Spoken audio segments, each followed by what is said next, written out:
ठीक है students, chapter continue है केमिकल काइनेटिक्स और टॉपिक चल रहा है integrated rate equation. Right, integrated rate equation zero और फर्स्ट ऑर्डर के लिए ड्राइव कर चुके हैं, उसके छोटे छोटे न्यूमेरिकल्स के ऊपर और ग्राफ के ऊपर हम बात कर चुके हैं। राइट, अब हमारा टॉपिक है कि ऑर्डर ऑफ रिएक्शन कैलकुलेट कैसे किया जा सकता है। ऑर्डर ऑफ रिएक्शन को कैलकुलेट करने के मेथड। राइट, किन किन तरीकों से हम किसी भी पर्टिकुलर रिएक्शन का ऑर्डर निकाल सकते हैं। राइट, तो चलिए मान लीजिए पहला मेथड को समझने की कोशिश कीजिए कि एक रिएक्शन है जिसमें रिएक्टेंट जो है वो प्रोडक्ट में बदल रहा है। राइट, आप आर की जगह ए ले लीजिए क्योंकि मोस्ट ऑफ द टॉपिक में हम ए ही लेके चले थे। राइट, टाइम टी और concentration of A. Right, time T 0 second के बाद, 10 सेकेंड के बाद, राइट 20 सेकेंड के बाद, 30 सेकेंड के बाद और 40 सेकेंड के बाद कंसंट्रेशन ऑफ ए मान लीजिए गिवन है, दैट इज 0.20, 0.15, 0.10, 0.05,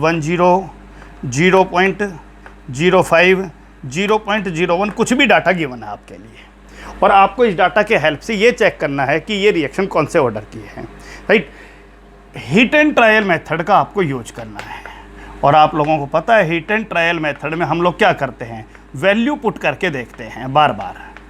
राइट, सो सबसे पहले हम लोग ट्राई करते हैं इस इक्वेशन को जीरो ऑर्डर के लिए, जीरो ऑर्डर, और जीरो ऑर्डर के लिए हमारे पास फॉर्मूला है k is equal to A naught minus A upon T. Right, अब देखिए भाई आप वैल्यू पुट कीजिए, टाइम t 0 था तब ए नॉट, और टाइम 10 सेकेंड के लिए ए नॉट ए और टी, 10 माइनस 0 10। राइट, आपके पास k की कोई एक वैल्यू आ जाएगी, फिर से आप लोग केस 2 लेके चलिए। राइट, ए नॉट फिक्स है, लेकिन इस बार ले लीजिए ये लेते ही टाइम आपका 20 सेकेंड आ जाएगा। आप केस 2 में भी k की वैल्यू निकाल लीजिए। राइट, आप केस 3 ले लीजिए, ए नॉट ए और टाइम 30 सेकेंड। आपका केस 3 के लिए अगर तीनों ही इक्वेशन में k की वैल्यू सेम आ रही है तो सीधा सा मतलब है हमारा डाटा इस इक्वेशन को फॉलो कर रहा है, और इस इक्वेशन को फॉलो कर रहा है तो हमारा इक्वेशन कौन से ऑर्डर का है, रिएक्शन जीरो ऑर्डर का। क्लियर हो गया, नहीं हो गया पॉइंट। और मान लीजिए आपका के पहले अटेम्प्ट में और दूसरे अटेम्प्ट में जो के आया था वही बराबर नहीं है, उन दोनों के बीच में बहुत भारी डिफरेंस आ गया है, तो फिर आप हिट एंड ट्रायल मेथड में मान लीजिए कि जीरो ऑर्डर का नहीं है, अब हम इस पूरे अटेम्प्ट को फर्स्ट ऑर्डर के लिए अप्लाई करेंगे। राइट, फर्स्ट ऑर्डर के लिए आपके पास formula k is equal to 2.303 t log A naught upon A.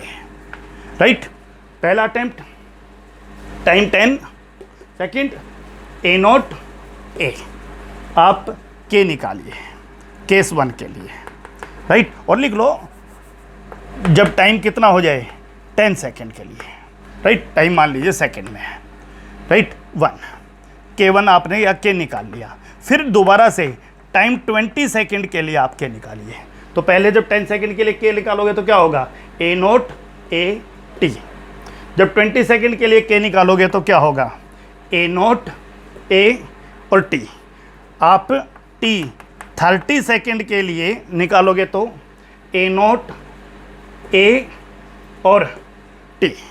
Point clear है, ध्यान दीजिए दोबारा से। 10 सेकेंड के लिए ए नॉट ए टी, 20 सेकेंड के लिए ए नॉट ए और टी, 30 सेकेंड के लिए ए नॉट ए और टी। राइट, तीनों में ही अगर आपका k का वैल्यू सेम आ रहा है, इसका मतलब आपका इक्वेशन वेरीफाइड हो रहा है, आपका सारा डाटा इस इक्वेशन को फॉलो कर रहा है, और आपका इक्वेशन कौन से ऑर्डर का है, फर्स्ट ऑर्डर का है। इसी तरह से आप लोग सेकंड ऑर्डर पे जाइए, थर्ड ऑर्डर पे जाइए, लेकिन हमारे सिलेबस में तो लिमिटेड ही टॉपिक है, तो आप लोगों को एक जनरल आइडिया दिया जा रहा है कि भाई किस तरीके से आप लोग किसी भी पर्टिकुलर रिएक्शन के डाटा के हेल्प से ऑर्डर ऑफ रिएक्शन कैलकुलेट कर सकते हो। पॉइंट 1 क्लियर है। चलिए और मेथड्स देखते हैं। ओके, और मेथड देखिए ऑर्डर ऑफ रिएक्शन निकालने के लिए। किसी भी सूटेबल मेथड से आप कंसंट्रेशन यानी मोलैरिटी निकाल लीजिए। कंसंट्रेशन तो सबको पता है मोलैरिटी ही होता है, क्योंकि वही स्क्वायर ब्रैकेट में लिखा जाता है, राइट। सेकंड स्टेप में concentration versus time graph plot कीजिए, और कंसंट्रेशन वर्सेज टाइम ग्राफ से आपको रेट ऑफ रिएक्शन का पता चलेगा, राइट। आप लोग अपना प्रीवियस नॉलेज चेक कीजिए, जब भी +1 में आपने displacement versus time graph plot किया, आप लोगों को वेलोसिटी का पता चला। जब आप लोगों ने वेलोसिटी वर्सेज टाइम प्लॉट किया, तो आप लोगों का ग्राफ से क्या मिला? एक्सेलरेशन मिला। क्लियर हो गया? तो बिल्कुल concentration upon time rate of reaction होता है। तो कंसंट्रेशन आप किसी मोलैरिटी निकालिएगा सॉल्यूशन की, उसके बाद concentration versus time graph plot कीजिए, आपके पास क्या आ जाएगा? Rate of reaction. Third step में आप लोग रेट ऑफ रिएक्शन का ग्राफ कंसंट्रेशन के साथ निकालोगे। अगर रेट ऑफ रिएक्शन, ध्यान दीजिए, रेट ऑफ रिएक्शन कंसंट्रेशन के साथ इस तरह का ग्राफ शो दे रहा है, इसका सीधा सा मतलब है रेट ऑफ रिएक्शन कंसंट्रेशन पे डिपेंड नहीं कर रहा है। और वो कौन सा ऑर्डर है जिसमें ऐसा सीन देखने को मिलेगा? ऐसा 0 ऑर्डर में होगा, राइट।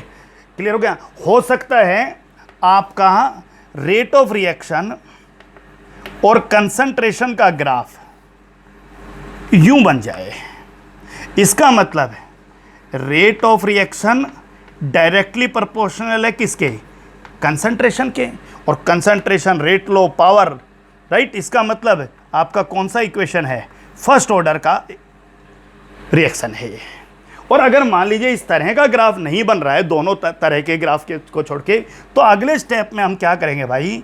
रेट ऑफ रिएक्शन का ग्राफ कंसंट्रेशन के स्क्वायर के साथ करेंगे। और फिर अगर ऐसा ग्राफ बन जाता है तो ये रिएक्शन सेकंड ऑर्डर काइनेटिक्स को फॉलो कर रहा है। और फिर भी ग्राफ नहीं बन रहा, तो फिर रेट ऑफ रिएक्शन का ग्राफ कंसंट्रेशन के क्यूब के साथ करेंगे, और फिर आपका स्ट्रेट लाइन ऑब्टेन हो जाए, तो इसका मतलब आपका इक्वेशन थर्ड ऑर्डर को फॉलो कर रहा है। क्लियर हो गया कि नहीं हो गया? पॉइंट क्लियर है? दोबारा से देख लीजिए क्या किया। कंसंट्रेशन निकालिए, molarity, concentration versus time graph plot कीजिए, आपको रेट ऑफ रिएक्शन मिलेगा। Rate of reaction versus concentration graph, अगर U बन रहा है तो 0 ऑर्डर, और U बन रहा है तो फर्स्ट ऑर्डर। इन दोनों में से अगर कोई भी ग्राफ ऑब्टेन नहीं हो रहा, तो फिर आप रेट ऑफ रिएक्शन का कंसंट्रेशन के स्क्वायर के साथ प्लॉट कीजिए, और कंसंट्रेशन के स्क्वायर के साथ अगर ग्राफ U बन रहा है, इसका सीधा सा मतलब है आपका सेकंड ऑर्डर का है। और अगर फिर भी ग्राफ प्रॉपर ऑब्टेन नहीं हो रहा, तो आप रेट ऑफ रिएक्शन का कंसंट्रेशन के क्यूब के साथ कीजिए। इसका मतलब यहाँ पर जाकर ये पॉइंट भी हिट एंड ट्रायल मेथड हो गया है। क्लियर हो गया यहाँ तक का पॉइंट? चलिए और मेथड्स देखते हैं। ओके, एक और रिएक्शन देखिए, और बड़ा इंपॉर्टेंट क्वेश्चन भी बनता है यहाँ से। A + B मिलकर प्रोडक्ट बना रहे हैं, राइट। और मोस्ट ऑफ द रिएक्शंस में हमने देखा भी है कि रिएक्शन का रेट A पे भी डिपेंड करता है और B पे भी डिपेंड करता है, राइट। लेकिन अगर हम इस इक्वेशन को इस तरीके से ले लें कि हमने A का कंसंट्रेशन रिएक्शन के शुरू होने में लिया था 0.001 मोलैरिटी, और B का हमने लिया था 1 मोलैरिटी। क्लियर है पॉइंट? यानी हमने इसका तो लिया 0.001, 0.002 ले लो 2 मोलैरिटी, और ये 2 मोलैरिटी ले लिया, राइट। दोनों ले लिया। तो आप एक बात ध्यान से समझ पा रहे हो कि इस रिएक्शन में जो 2 रिएक्टेंट यूज हो रहे हैं, उसमें एक रिएक्टेंट जो है वो एक्सेस में है, राइट, और एक जो है वो एक्सेस में नहीं है। क्लियर हो गया? अब मामला आता है भाई कि आप जब रिएक्शन के दौरान, और इसको मैं बैलेंस रिएक्शन लिख देता हूं, A और B मिलके क्या बना रहे हैं, AB, ताकि स्टियोमेट्री भी हमें अच्छे से समझ में आ जाए। जितना A कंज्यूम होगा उतना ही B कंज्यूम होगा, ये बात क्लियर है? इसका मतलब जब रिएक्टेंट अपनी कंसंट्रेशन को हाफ कर गया A, ऐसा कोई टाइम आया जब A घटता घटता घटता घटता अपनी कंसंट्रेशन का हाफ हो गया, इसका मतलब A कितना हो जाएगा? 0.001 m। तो उस समय B जो है वो अपनी कंसंट्रेशन का हाफ नहीं, जितना A कंज्यूम होगा उतना ही B कंज्यूम होगा। तो फिर B कितना बचा? 2 - 0.001, राइट। सो बी कितना बचा भाई, 2.000 माइनस 0.001, सो दैट इज 999.199। इसका मतलब ये हुआ कि जब ए अपने कंसंट्रेशन का हाफ हो गया उस समय बी में केवल इतना चेंज आया 199। तो आप ये कहोगे भाई कि ऐसे कंडीशन में क्लियर सा ऑब्जर्वेशन है कि बी की कंसंट्रेशन में चेंज ना के बराबर आया है, जबकि ए की कंसंट्रेशन हो गई हाफ। पॉइंट क्लियर है? ए तो अपनी कंसंट्रेशन का आधा हो गया और बी की कंसंट्रेशन में चेंज ना के बराबर आया है। क्लियर हो गया? इसका मतलब ऐसे केसेस में ऐसा लग रहा था कि रेट ऑफ रिएक्शन ए पर भी डिपेंड करेगा और बी पर भी। I rate of reaction is equal to के ए और बी, लेकिन जहां पर एक रिएक्टेंट एक्सेस में ले लिया जाता है तो रिएक्शन की रेट उस रिएक्टेंट पे डिपेंड नहीं करती है, क्योंकि उसकी कंसंट्रेशन में चेंज ना के बराबर आ रहा है। क्लियर हो गया कि नहीं हो गया? पॉइंट क्लियर है? कब मामला आता है? जब एक रिएक्टेंट को एक्सेस में ले लिया जाए तो रिएक्शन की रेट उस रिएक्टेंट पे डिपेंड नहीं करेगी जिसको एक्सेस में लिया गया है। किस पे डिपेंड करेगी? जिनको लेसर अमाउंट में लिया गया है, लेसर कंसंट्रेशन में लिया गया है, उन पे डिपेंड करेगी। तो इस केस में क्या समझ में आया? दोबारा देखिए, ए और बी ने मिलकर ए बी बनाया। रिएक्शन शुरू हुई थी तब ए इतना लिया था, बी इस कंसंट्रेशन का लिया था और ए बी बनाया, राइट। सबको पता है जितना ए कंज्यूम होगा उतना ही बी कंज्यूम होगा। ए कंज्यूम हुआ कितना? ए कंज्यूम हुआ 0.001 m, राइट। तो सीधा सा मतलब है बी भी उतना ही कंज्यूम होगा। तो ए इतना कंज्यूम होने के बाद बचा इतना, और कितने टाइम के बाद? मान लीजिए टी टाइम के बाद, कोई भी टी टाइम के बाद ए इतना कंज्यूम होने के बाद इतना बचा, बी इतना कंज्यूम होने के बाद इतना बचा। इसका सीधा सा मतलब है कि बी की कंसंट्रेशन में चेंज ना के बराबर आया है। इसका सीधा सा मतलब है कि रेट ऑफ रिएक्शन बी पर डिपेंड नहीं करती है। किस पर डिपेंड करती है? जो लेस क्वांटिटी में लिया गया है, लेस कंसंट्रेशन में लिया गया है। तो ऐसे केस में हम यूं कह सकते हैं कि ये रिएक्शन देखने में तो हायर ऑर्डर की लग रही है, सेकंड ऑर्डर की, लेकिन एक्चुअली ये लोअर ऑर्डर की है, फर्स्ट ऑर्डर की। देखने में हायर ऑर्डर की लग रही है, लेकिन एक्चुअली ये लोअर ऑर्डर काइनेटिक्स को फॉलो कर रही है। ऐसी केमिकल रिएक्शन को सूडो केमिकल रिएक्शन कहते हैं भाई। सूडो शब्द जो भ्रमित करता है, जो फॉल्स होता है, जो जैसा है वैसा दिखता नहीं है, दिख रहा है सेकंड ऑर्डर, एक्चुअली है फर्स्ट ऑर्डर। और किस केस में हुआ ऐसा? जब एक की कंसंट्रेशन एक्सेस में ले लिया गया तो रेट ऑफ रिएक्शन उस पर डिपेंड नहीं करेगा जो एक्सेस में ले लिया गया। पॉइंट क्लियर है? सूडो केमिकल रिएक्शन किसे कहते हैं? जो रिएक्शन अपीयर होती है हायर ऑर्डर की, लेकिन एक्चुअल में वो लोअर ऑर्डर काइनेटिक्स को फॉलो करती है। ऐसी रिएक्शन को हम लोग क्या कहेंगे भाई? Pseudo chemical reaction. Point clear है? तो हमारा जो अगला टॉपिक है, क्योंकि हमारा टॉपिक चल रहा था कि भाई ऑर्डर ऑफ रिएक्शन कैसे कैलकुलेट करेंगे, तो उसके लिए हमने बीच में एक टॉपिक पढ़ लिया, और वो टॉपिक था आपका कि सूडो केमिकल रिएक्शंस क्या होती हैं। जो मैंने लास्ट असाइनमेंट दिया था उसमें भी कई जगह सूडो केमिकल रिएक्शन शब्द का जिक्र था। तो अब क्लियर हो गया होगा सूडो केमिकल रिएक्शन को कैसे डिफाइन करोगे? केमिकल रिएक्शन जो अपीयर हो रही हैं हायर ऑर्डर की, लेकिन एक्चुअल में वो लोअर ऑर्डर काइनेटिक्स को फॉलो करती हैं, उन केमिकल रिएक्शन को हम लोग सूडो केमिकल रिएक्शंस कहते हैं, राइट। आप बहुत सारी चीज़ें पढ़ोगे, अभी मैं ज़्यादा टिपिकल केमिकल रिएक्शंस में जाना नहीं चाह रहा, लेकिन एस्टर शब्द आप लोगों ने सुना होगा लोअर क्लासेज में। एस्टर में जब आप वाटर ऐड करते हो एसिड की प्रेजेंस में, तो ये अल्कोहल और कार्बोक्सिलिक एसिड में टूट जाता है। अल्कोहल और कार्बोक्सिलिक एसिड, राइट। आप लोग ऑर्गेनिक में बहुत डिटेल में पढ़ोगे तो अननेसेसरी तुम्हारे ऊपर किसी रिएक्शन का बर्डन डालना ठीक नहीं है। जब आप ऑर्गेनिक पढ़ोगे तो आपकी उंगलियों के ऊपर तैयार होगा। 10th में भी पढ़ के आए थे आप लोग एस्ट्रिफिकेशन, राइट। लेकिन अभी मैटर ये नहीं है। तो ये आपसे पूछ लिया जाए कि भाई एक एग्जाम्पल बता दो, तो बस इतना ही ध्यान रख लेना, हाइड्रोलाइसिस ऑफ एस्टर। क्लियर हो गया कि नहीं हो गया? Hydrolysis reaction with water, ester का हाइड्रोलाइसिस सूडो केमिकल रिएक्शन का एग्जाम्पल है, राइट। और बहुत डिटेल में आप लोगों को एस्ट्रिफिकेशन, यानी अल्कोहल और कार्बोक्सिलिक एसिड से एस्टर का बनना और एस्टर से वापस अल्कोहल और कार्बोक्सिलिक एसिड। बहुत डिटेल में ऑर्गेनिक केमिस्ट्री में बात करेंगे, तो यहाँ टेंशन फ्री रहिए। क्लियर हो गया। अब हमारा अगला जो टॉपिक है ऑर्डर ऑफ रिएक्शन कैलकुलेट करने का, वो है इनिशियल रेट मेथड। समझते हैं क्या है इनिशियल रेट मेथड।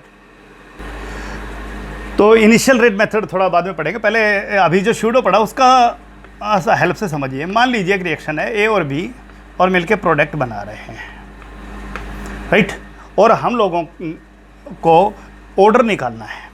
तो केस 1 में हम लोग क्या करेंगे कि इस रिएक्शन को करते समय ए को हम एक्सेस में ले लेंगे। अब सीधा सा मामला, ए एक्सेस में लेते ही रेट ऑफ रिएक्शन बी पर डिपेंड करेगी, राइट, और बी में हो रहे चेंज की कंपैरिजन आप रेट ऑफ रिएक्शन के साथ करोगे। यानी अगर मान लो ऐसा हुआ कि बी हाफ हुआ और रेट ऑफ रिएक्शन हाफ हो गया, इसका मतलब बी के रेस्पेक्ट टू फर्स्ट ऑर्डर की रिएक्शन है। क्लियर है पॉइंट।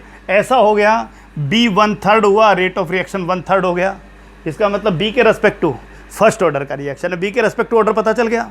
ऐसा हो जाए कि बी ऑफ हो जाए और रेट ऑफ रिएक्शन पर कोई फर्क ना पड़े, तो फिर सीधा सा मतलब है पता चल जाएगा बी के रेस्पेक्ट टू अब 0 ऑर्डर की रिएक्शन है। क्लियर हो गया। अगर मान लो ये हो जाता, बी ऑफ हो जाता, क्लियर हो गया कि नहीं हो गया, और रेट ऑफ रिएक्शन 1/4 हो जाती, इसका मतलब बी के रेस्पेक्ट टू सेकंड ऑर्डर है। पॉइंट क्लियर है। तो हम लोग क्या कर रहे हैं भाई ऑर्डर ऑफ रिएक्शन निकालने के लिए कि किसी एक रिएक्टेंट को हमने, अगर 2 रिएक्टेंट है तो, और अगर मान लो 3 है तो एक को छोड़कर बाकी सभी रिएक्टेंट को एक्सेस में ले लो, एक को छोड़कर बाकी सभी रिएक्टेंट को एक्सेस में ले लो, तो फिर एक्सेस वालों पे तो डिपेंड नहीं करेगा। और उसके बाद रेट ऑफ रिएक्शन का कंपैरिजन किसके साथ करोगे, उसकी कंसंट्रेशन में हो रहे चेंज के साथ करो, आपको ऑर्डर पता चल जाएगा। तो क्लियर है। तो मान लीजिए हमने कहा भाई ए हाफ हुआ, रेट ऑफ रिएक्शन हाफ हो गया, इसका मतलब बी के रेस्पेक्ट टू फर्स्ट ऑर्डर है। अगर ए हाफ होता और ये चेंज नहीं होता तो इसका मतलब इसके रेस्पेक्ट टू 0 ऑर्डर है। ये हाफ होता और ये 1/4 होता तो इसका मतलब इसके रेस्पेक्ट टू सेकंड ऑर्डर है। चलिए यही मामला खत्म करते हैं। फिर अगले केस में हम क्या करेंगे, केस 2 में हम ले लेते हैं इसमें को एक्सेस में, और इसकी कंसंट्रेशन मान लो जब हाफ हो गई तो, और रेट ऑफ रिएक्शन पर कोई भी फर्क नहीं पड़ा, इसका सीधा सा मतलब है कि ए के रेस्पेक्ट टू 0 ऑर्डर है। क्लियर हो गया कि नहीं हो गया। सो आप लोग रेट लॉ को कैसे लिख सकते हो, rate of reaction is equal to के ए रेज टू पावर 0 और B raise to power 1। Reaction कौन से ऑर्डर की हो गई है, फर्स्ट ऑर्डर की हो गई है। क्लियर हो गया। और एक्सपेरिमेंटल है भाई, ये कंसंट्रेशन हाफ हुई, रेट ऑफ रिएक्शन हाफ हुई, ये आपको कैसे पता चलेगा, ये एक्सपेरिमेंटली तो पता चल रहा है। क्लियर हो गया कि नहीं हो गया। तो इस मेथड को ओस्टवाल्ड आइसोलेशन मेथड कहता है। आइसोलेशन का मतलब किसी एक का इस्तेमाल करके, आइसोलेट अकेले का, राइट। ओस्टवाल्ड आइसोलेशन मेथड, नाम को ज़्यादा याद रखने की ज़रूरत नहीं है। हमारा टॉपिक चल रहा था कि आप ऑर्डर ऑफ रिएक्शन किन किन तरीकों से निकाल सकते हो। पहला हमने पढ़ा hit and trial method, right. पहले सभी डाटा को 0 ऑर्डर में पुट कीजिए, के अगर सेम आ रहा है डिफरेंट डाटा के लिए तो वो 0 ऑर्डर का है, नहीं तो फिर फर्स्ट ऑर्डर में पुट कीजिए। फर्स्ट के लिए के से सेम आ रहा है तो फर्स्ट ऑर्डर का है, नहीं फिर सेकंड पे जाइए, थर्ड पे जाइए, चलते जाइए। दूसरा मेथड आपको ग्राफिकल मेथड बताया, जिसमें सबसे पहले कंसंट्रेशन मेजर किया, फिर concentration versus time graph plot किया, वहाँ से रेट ऑफ रिएक्शन मिला, फिर rate of reaction versus concentration graph plot किया, और उस ग्राफ के हेल्प से आपको पता चलेगा कि 0 है या फर्स्ट है। अगर 0 और फर्स्ट का आइडिया नहीं मिला तो फिर आप रेट ऑफ रिएक्शन और कंसंट्रेशन के स्केयर के साथ प्लॉट करके देखिए, वहाँ डायरेक्टली प्रोपोर्शनल का आ रहा है तो वो सेकंड ऑर्डर है, नहीं तो फिर कंसंट्रेशन की क्यूब के साथ बनाइए। और उसके बाद ओस्टवाल्ड आइसोलेशन मेथड में आपको बताया गया कि इस मेथड में क्या करना है कि किसी एक को छोड़कर बाकी सभी रिएक्टेंट को आप एक्सेस में ले लीजिए, राइट। और फिर जिसको आपने लिमिटिंग अमाउंट में लिया है उसमें हो रहे चेंज की तुलना रेट ऑफ रिएक्शन के साथ कीजिए। आपको उस पर्टिकुलर रिएक्टेंट के लिए जो आपने लिमिटेड अमाउंट में लिया है उसके लिए ऑर्डर ऑफ रिएक्शन पता चल जाएगा। फिर अगले स्टेप में क्या करो, बाकी दूसरे को आप उसको छोड़कर बाकियों को एक्सेस में लो, राइट। 3 रिएक्टेंट हैं ए बी सी, तो पहले क्या करो, ए को छोड़कर बी और सी को एक्सेस में लो, अगले केस में बी को छोड़कर ए और सी को एक्सेस में लो, और अगले केस में इसी तरह से आप लोग करते जाइएगा। क्लियर हो गया, राइट। और one of the most important method आपके लिए ऑर्डर ऑफ रिएक्शन निकालने का इनिशियल रेट मेथड। इंपॉर्टेंट इसलिए है कि इस पर न्यूमेरिकल आप पूछा जाता है, राइट। और आप लोगों को इसी को बहुत अच्छे से स्टडी करना है। और इनिशियल रेट मेथड में देखिए क्या हो रहा है भाई कि एक्सपेरिमेंटली कुछ डाटा गिवन है, एक रिएक्शन है, ए और बी मिलकर प्रोडक्ट बना रहा है। तो एक्सपेरिमेंट 1 में जब ए की कंसंट्रेशन ये थी, बी की ये थी, तो उस समय रेट ऑफ रिएक्शन ये थी। जब ए की कंसंट्रेशन ये मेजर की गई, बी की ये मेजर की गई, रेट ऑफ रिएक्शन ये हो गई। जब ए की कंसंट्रेशन ये थी, बी की ये थी, तो रेट ऑफ रिएक्शन ये मेजर की गई। राइट। अब हमें करना क्या है भाई कि ऑर्डर ऑफ रिएक्शन निकालना है। तो ध्यान से देखिए, आप लोग इन एक्सपेरिमेंट्स को कंपेयर कीजिए और इनमें से उन 2 एक्सपेरिमेंट को कंपेयर करने की कोशिश कीजिए जिन 2 एक्सपेरिमेंट में किसी एक रिएक्टेंट की कंसंट्रेशन कॉमन है। यानी आप एक्सपेरिमेंट 1 को 2 से कंपेयर कर लीजिए, वहां बी कॉमन है। राइट। अगले केस में आप एक्सपेरिमेंट नंबर 2 को 3 से कंपेयर कर लीजिए, वहां क्या कॉमन है, ए कॉमन है। अब होगा क्या, ध्यान से देखिए, जब आप एक्सपेरिमेंट 1 और 2 को कंपेयर करोगे तो आप ये पाओगे कि 2 की कंसंट्रेशन में कोई चेंज नहीं हुआ है। क्लियर हो गया भाई, बी की कंसंट्रेशन में कोई चेंज नहीं हुआ, ए की कंसंट्रेशन डबल है, रेट ऑफ रिएक्शन पर कोई फर्क नहीं पड़ा। तो बी के रेस्पेक्ट तो कोई चेंज होना ही नहीं था। क्यों? क्योंकि बी तो यहां भी उतना ही है, यहां भी उतना ही है। इसका मतलब अगर कोई चेंज यहां देखने को मिलेगा तो किसकी वजह से देखने को मिलेगा, ए की वजह से। लेकिन ए की कंसंट्रेशन डबल होने पर भी रेट ऑफ रिएक्शन चेंज नहीं हुई। इसका मतलब ए के रेस्पेक्ट टू ऑर्डर 0 है। क्लियर हो गया? पॉइंट क्लियर है? अब हम तुलना करते हैं एक्सपेरिमेंट नंबर 2 और 3 की, और हम ये पा रहे हैं कि ए की कंसंट्रेशन कॉमन है, बी की कंसंट्रेशन डबल हुई, तो रेट ऑफ रिएक्शन भी डबल हुई। तो ये इसकी वजह से हुई या इसकी वजह से? ए की वजह से तो नहीं हुई होगी क्योंकि वो तो सेम ही है। तो बी डबल हुआ तो रेट ऑफ रिएक्शन डबल हुआ। इसका मतलब बी के रेस्पेक्ट टू ये first order, B triple rate of reaction triple, B 4 times rate of reaction 4 times. इसका मतलब बी के respect to first order. Rate law कैसे लिखोगे? रेट इज इक्वल टू के ए रेज टू पावर 0 और B raise to power 1। This is rate law. और आपसे इसके बाद रेट कांस्टेंट की यूनिट पूछ सकता है। ऑर्डर पूछा, ओवरऑल फर्स्ट ऑर्डर है, ए के रेस्पेक्ट टू 0 ऑर्डर, बी के respect to first order, overall first order है। Unit of rate constant mole per litre 1 minus order 1 पर सेकेंड। क्योंकि तो इस तरह के क्वेश्चन है। एग्जाम में इस क्वेश्चन को कैसे सॉल्व करोगे आपको देखते ही पता चल जाएगा बहुत सारे क्वेश्चंस में तो। और सॉल्व करने के लिए हम क्या करेंगे भाई कि लेट, मान लीजिए order with respect to A के रेस्पेक्ट टू ऑर्डर मान लेते हैं हम x, और order with respect to b हम मान लेते हैं y। सो रेट लो क्या लिखा जाएगा? रेट इज इक्वल टू के ए की पावर x और b की raise to power y। Point clear है? बोलिए डाटा की। अब हम क्या करते हैं भाई, इसके अंदर एक्सपेरिमेंट 1 के डाटा पुट करते हैं। सो रेट का मतलब रेट ऑफ रिएक्शन। एक्सपेरिमेंट 1 क्या कह रहा है? रेट ऑफ रिएक्शन बोलिए 1.2 into 10 raise to power -2 is equal to के A 0.1 power x 0.2 raise to power y। Clear हो गया? चलिए एक्सपेरिमेंट 2 क्या कहता है? एक्सपेरिमेंट 2 कहता है 1.2 into 10 raise to power -2 is equal to के, ए की जगह 2 का डाटा पुट कीजिए, 0.2 रेज टू पावर x और b 0.2 raise to power y। Experiment 3 का डाटा क्या कह रहा है भाई? Rate of reaction 2.4 into 10 raise to power -2 के A 0.2 raise to power x, b 0.4 raise to power y।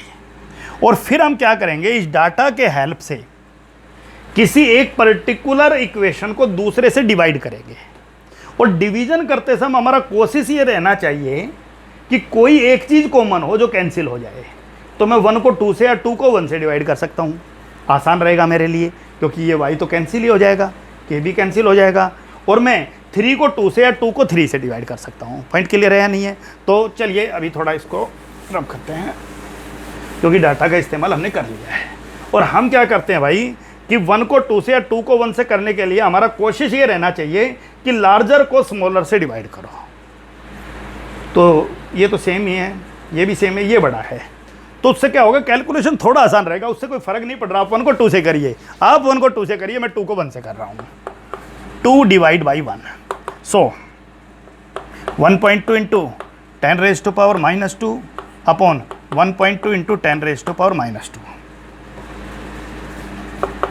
K 0.2 raise to power x and 0.2 raise to power y k 0.1 raise to power x and 0.2 raise to power y। Experiment 2 को 1 से divide कर दिया,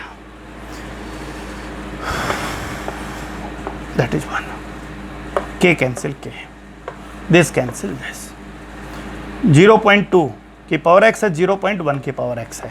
इसका मतलब आप इसको इकट्ठा भी लिख सकते हो, 0.2 अपॉन 0.1 और पूरे की पावर x, राइट। इसका मतलब काटिए 2 raise to power x, so it is 2 raise to power x। पर आप सबको पता है भाई 2 की पावर कितना हो कि 1 आ जाए, 2 की पावर 0 होगा तभी 1 आएगा। भाई सबको पता है किसी भी चीज़ की पावर 0 हो तभी वो क्या होता है, 1 होता है। यानी x की वैल्यू यहाँ कितनी है, 0 है। फिर भी अगर आपसे सॉल्व नहीं हो रहा है, टेकिंग लॉग बोथ साइड, दोनों साइड में लॉग ले लीजिए। log 1 is equal to log 2 raise to power x, so you know log 1 is equal to 0 and it is x log 2। Point clear है, right. So x is equal to 0 upon log 2 that is also equal to 0। Clear हो गया कि नहीं हो गया। सो हमारा question वही चल रहा है, x का वैल्यू हमारा कितना आ गया, 0 आ गया, और वो हमने पहले भी कर लिया था with respect to x। x का वैल्यू क्या आ गया आपका, 0। So I write here x is equal to 0। अब हम क्या करेंगे अगले स्टेप में, एक्सपेरिमेंट 3 को 2 से डिवाइड कर लेते हैं।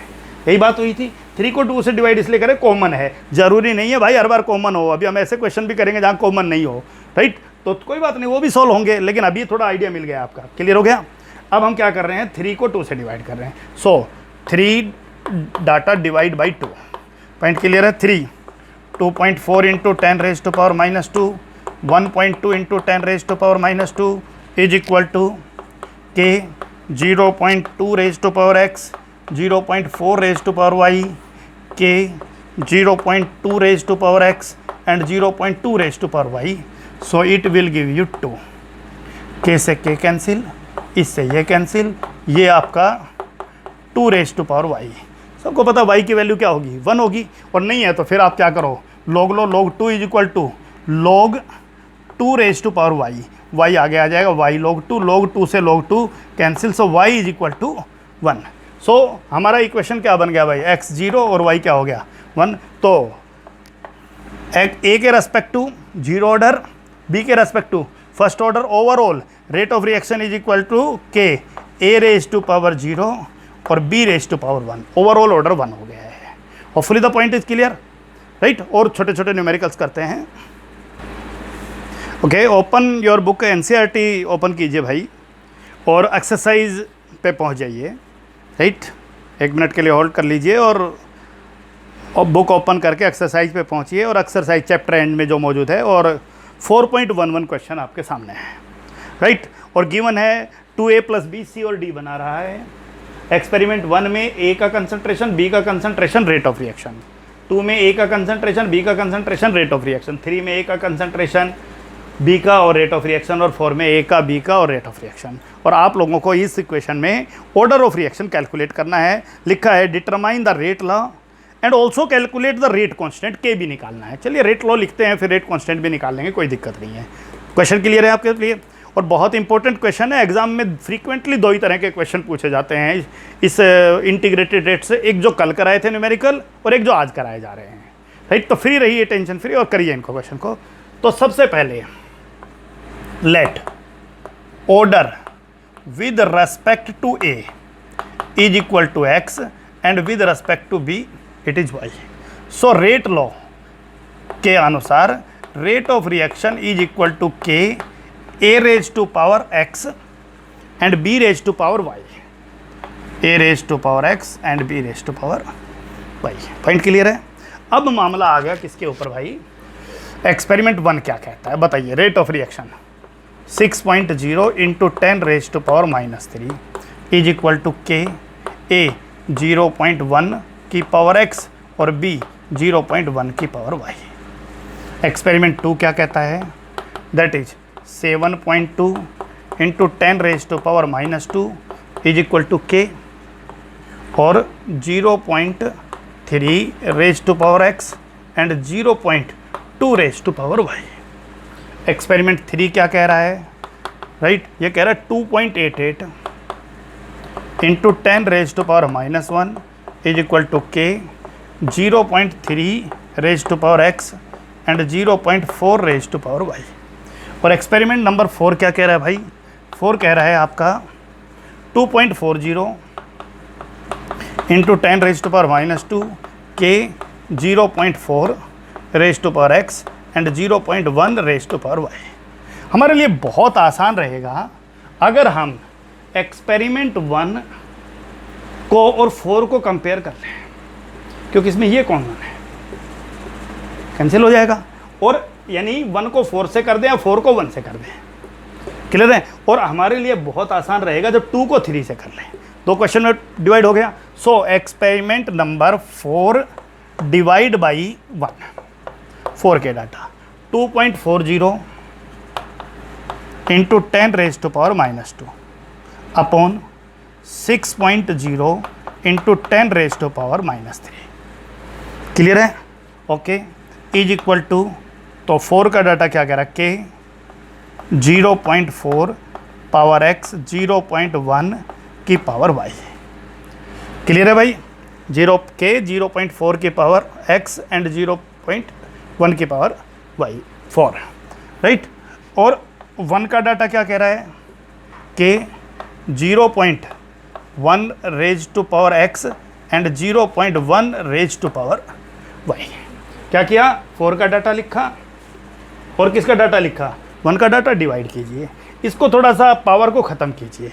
पावर का आइडिया आपको होना चाहिए भाई कि कभी भी आपको डेसिमल प्लेस, देखिए ध्यान से समझ लीजिए, छोटी छोटी चीज़ें हैं और स्टूडेंट क्या है सब कुछ सही कर देता है और आखिर में रिजल्ट निकालते समय गलती करता है। ये देखिए, अगर आपका क्वेश्चन ये था 0.062 और डेसिमल को आप राइट में शिफ्ट कर रहे हो कभी भी, तो आप लोग उसको 6.2 लिख दिया, कोई दिक्कत नहीं है, इंटू 10 रेज टू पावर, जितना राइट में शिफ्ट करोगे उतना ही आप माइनस से डिवाइड कर दीजिए, मल्टीप्लाई 10 रेज टू पावर -2, यानी 6.2 इंटू 10 रेज टू पावर -2, इसका मतलब 6.2 डिवाइड बाई 100, और डिवाइड बाई 100 का मतलब डेसिमल अपने आप 2 प्लेस, तो इसका मतलब कभी राइट में शिफ्ट करना हो तो 10 की पावर -x, लेफ्ट में शिफ्ट करना हो तो 10 की पावर +x। तो मैं चाह रहा हूँ कि इसको भी 10 की पावर -3 बना लें, इसको भी 10 की पावर -2 बना लें, क्लियर हो गया। तो अगर आपको राइट में शिफ्ट करना है तो 10 की एक प्लेस शिफ्ट करना है तो एक क्या करोगे आप भाई, -1 से मल्टीप्लाई कर लीजिए, -2 पहले ही था तो -1 क्या हो जाएगा, 10 की पावर -3, और ये 2.4 कितना हो जाएगा, 24 हो जाएगा। कैलकुलेशन आसान हो गया भाई, इनको सेम करना पड़ेगा। अब देखिए भाई, इससे ये कैंसिल हो गया, दैट इज 4, के से के कैंसिल, इससे ये कैंसिल, 0.4 की पावर x और 0.1 की पावर x, सारे की पावर x है तो इकट्ठा बाहर x रख सकते हो, that is 4 raise to power x। पता चल गया, x is equal to 1, right. Solve करना हो तो क्या करोगे भाई, दोनों तरफ log ले लीजिए, और log लेते ही क्या हो जाएगा, log 4 is equal to log 4 raise to power x, x आगे आ जाएगा, x log 4 से आप लोग क्या करोगे, log 4 cancel, x is equal to 1। So आप लोगों का x का वैल्यू आ गया इस क्वेश्चन के लिए, कितना आ गया, 1 आ गया। अब हम क्या करेंगे भाई, अगला केस में जो एग्जांपल लेके चलेंगे उसमें हम लोग इस तरीके से डिवीजन करेंगे कि y कैंसिल आउट ना हो। यहाँ तो y कैंसिल आउट हो गया था, अब हमें y का वैल्यू चाहिए, सबको पता है भाई, 3 को 2 से डिवाइड कर दीजिए, आपका आंसर आ जाएगा। सो नाउ अगले स्टेप में क्या करोगे, एक्सपेरिमेंट 3, थोड़ा सा कैलकुलेशन बड़ा है लेकिन मुश्किल नहीं है कुछ भी, बहुत ईजी भी है, राइट। 3 को 2 से कर लो या 2 को 3 से कर लो, this is your part, right. So 2.88 into 10 raise to power -1, 7.2 into 10 raise to power -2, right, that is another point बोलिए 3k 0.3 raise to power x 0.4 raise to power y that is k 0.3 raise to power x and 0.2 raise to power y। Solve कीजिए इसको, same power में ले लीजिए। आप सबको पता है इधर होते ही 10 की पावर -1, सो 28.8 होते ही 10 की पावर -2 हो गया। 10 की पावर -2 10 की पावर 7.4 से 7 चौक 28, राइट, इट इज़ 4। क्लियर है? के से के कैंसिल, 0.3x से 0. So it is 2 raise to power y। Clear हो गया? सो सबको पता है 2 की पावर 2 ही होगा, तभी 4 आएगा। और सॉल्व करना हो तो log 4 is equal to log 2 की पावर y। log 4 को क्या लिख सकते हो? log 2 की पावर 2। log 2 की पावर 2 को 2 log 2 लिख सकते हो। log 2 की पावर y को y log 2 लिख सकते हो। और y log 2 से log 2 cancel, y is equal to 2। So this is y is equal to 2। So हमसे क्वेश्चन में पूछा क्या गया भाई, तो होपफुली आप लोगों को स्टेप्स क्लियर हो गए होंगे। सर ये तो बहुत आसान सा चीज़ है, बस थोड़ा सा डिवीजन का ही ध्यान रखना कहाँ करना है। अब हमारा मामला आता है भाई कि एक्सपेरिमेंट नंबर 1 2 3 4 का यूज करके एक्स और वाई की वैल्यू आ गई, तो हमारे पास रेट लो, क्या बन गया? रेट इज इक्वल टू के A raise to power that is 1 और B raise to power 2। Rate लो पूछा है, निकाल दिया। ऑर्डर पूछ लेता तो ए के रेस्पेक्ट टू 1 है, बी के रेस्पेक्ट टू 2 है, ओवरऑल थर्ड ऑर्डर की रिएक्शन है। पॉइंट क्लियर है? अगर हमसे इस क्वेश्चन में रेट कांस्टेंट की यूनिट पूछ लेता तो आप लोगों को तरीका पता ही है, मोल पर लीटर 1 माइनस ऑर्डर पर सेकेंड, राइट। हमसे इस क्वेश्चन में एक चीज़ और पूछा है, रेट कांस्टेंट पूछा है। अब देखिए, आप किसी भी एक एक्सपेरिमेंट का सहारा ले लीजिए, किसी भी एक एक्सपेरिमेंट का, 1 का 2 का 3 का। एक्सपेरिमेंट 1 से लेकर सॉल्व कर लीजिए, 2 से 3 से 4 से कोई भी एक एक्सपेरिमेंट ले लो। रेट ऑफ रिएक्शन पुट करो 1 वाले की, के आपको निकालना है। ए पुट कीजिए इक्वेशन 1 से 0.1, बी पुट कीजिए 0.1, के की वैल्यू आ जाएगी। या फिर आपको क्या करना था, 2 का सहारा ले लीजिए, सारे डाटा 2 के पुट कीजिए। या फिर आप क्या कर सकते हो, 3 का डाटा ले लीजिए, 4 का डाटा लीजिए, किसी भी एक डाटा को लेकर आप लोग रेट कांस्टेंट निकाल सकते हो। Hopefully the point is clear, right. Read the next question, that is 4.10 in your book, okay. So question 4.10 NCERT exercise, और क्वेश्चन क्या कह रहा है, ए बी का कंसंट्रेशन गिवन है, रेट ऑफ रिएक्शन गिवन है, और पूछा है कि what is the order of reaction with respect to A and B. ठीक है, तो फिर से वही काम करना है। Let order with respect to A, order with respect to A is equal to x और B with respect to y. So rate लो, क्या लिखोगे, rate of reaction is equal to के A raise to power x और B raise to power y. Clear है? Experiment 1 का data क्या कह रहा है भाई, rate of reaction 5.07 into 10 raise to power -5 is equal to k 0.20 की पावर एक्स एंड 0.30 की पावर वाई। एक्सपेरिमेंट 2 क्या कह रहा है भाई, 5.07 इंटू 10 रेज टू पावर -5 के 0.20 की पावर एक्स एंड 0.10 की पावर वाई। और एक्सपेरिमेंट 3 क्या कह रहा है भाई, वो कह रहा है 1.43 into 10 raise to power minus that is 4 is equal to k 0.40 की पावर एक्स एंड 0.05 की पावर वाई, राइट। तो ठीक है, 1 को 2 से डिवाइड कर सकते हैं, और ये लार्जर है और स्मॉलर है, लेकिन उसके बाद x तो कैंसिल हो जाएगा, y कैंसिल कहीं भी नहीं हो पा रहा है।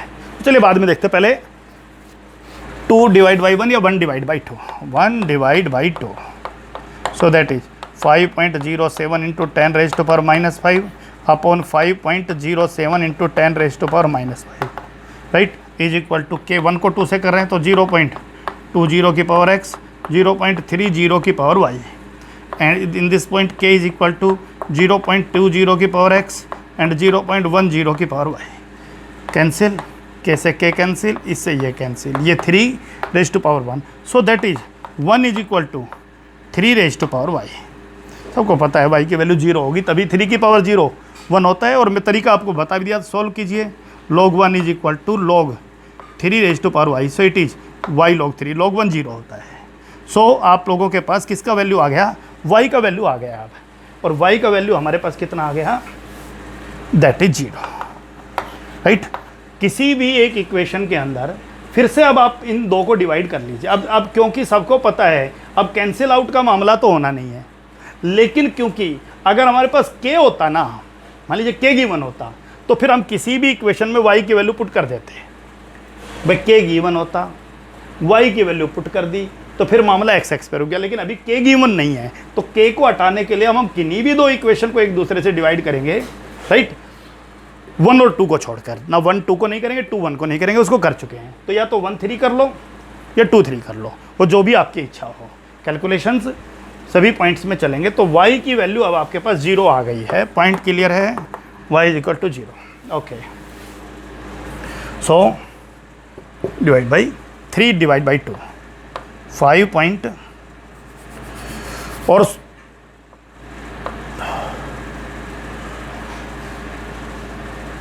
0.7 into 10 raise to power -5 divide by 1.43 into 10 raise to power -4 k 0.20 की पावर x, 0.10 की पावर y, के 0.40 की पावर x, 0.05 की पावर y। पहले इसको सेम कर लो, क्लियर हो गया। 10 की पावर -5 बनाओ, इसको -5 बनाने के लिए डेसिमल इधर शिफ्ट करना पड़ेगा 14.3। क्लियर है ना पॉइंट, राइट। या फिर उसको कर लेते, और अच्छा रहता कि हम इसको इससे डिवाइड कर लेते। ये लार्जर नंबर है और ये स्मॉलर नंबर है, क्लियर है। चलिए कोई बात नहीं, उससे कोई फ़र्क नहीं पड़ना। k से k कैंसिल कीजिए, राइट। y की वैल्यू पुट कीजिए, y की वैल्यू पुट कीजिए, ठीक है। अच्छा है, ये 1 हो गया है और ये भी 1 हो गया। लेकिन मान लो 1 नहीं होता, ये y की वैल्यू 0 की बजाय 1 होती, तो कोई बात नहीं था। 0.10 की पावर 1, 0.05 की पावर 1, इसको सोल्व करके इस पूरे डाटा को आप इधर ले आते। अगर मान लो y की वैल्यू 2 होती, तो 0.10 की पावर 2, 0.05 की पावर 2, ये जो भी है ये तो सोल्व हो ही गया पूरा का पूरा, मैथमेटिकल रिजल्ट में आ गया। इस सारे को आप इधर ले आते, ये पूरा इक्वेशन हो गया, क्लियर हो गया। अब आपका इक्वेशन हो गया, ये तो 1 हो गया, इसको जो भी है आप सॉल्व करोगे। 5.07 into 10 raise to power -5, 1.43 into 10 raise to power -4। Point clear है। और ये 1/2 की power x। Hopefully the point is clear. 1/2 raise to power x solve कर सकते हो, नहीं कर सकते हो, इसको आप सॉल्व कर लीजिए। और उसके बाद ये जो भी वैल्यू आएगी दोनों तरफ आप लोग क्या ले लीजिए, लॉग ले लीजिए। So log 1 raise to power 2 की पावर x आगे आ जाएगा, राइट। और log 1/2 की वैल्यू आप निकाल लोगे। तो थोड़ा सा कैलकुलेशन बड़ा हो रहा है, तो मैं एक बार कोशिश करता हूँ, इसको उल्टा लिख देता हूँ, थोड़ा सा तुम्हारे लिए ये आसान हो जाएगा। क्या कर लें, इसको ऊपर कर लेते हैं, 14.3 इंटू 10 रेज टू पावर -5 और के 0.40 की पावर x और 0.05 की पावर y। अब थोड़ा सा स्मूथ हो जाएगा कैलकुलेशन पहले की तुलना में, क्लियर है। और क्या हो गया भाई, सबको पता है k से k कैंसिल हो गया, राइट। और ये आपका क्या आ गया, ये तो 0 हो ही गया, ये भी हट गया, ये भी हट गया। सो ये क्या हो गया, 2 रेज टू पावर x और it is 14.3 into 10 raise to power -5 and 5.07 into 10 raise to power -5। It is 2 raise to power x। Solve कीजिए भाई, दोनों तरफ क्या ले लीजिए, लॉग ले लीजिए, राइट, लॉग ले लीजिए। x कहाँ आ जाएगा, यहाँ आ जाएगा।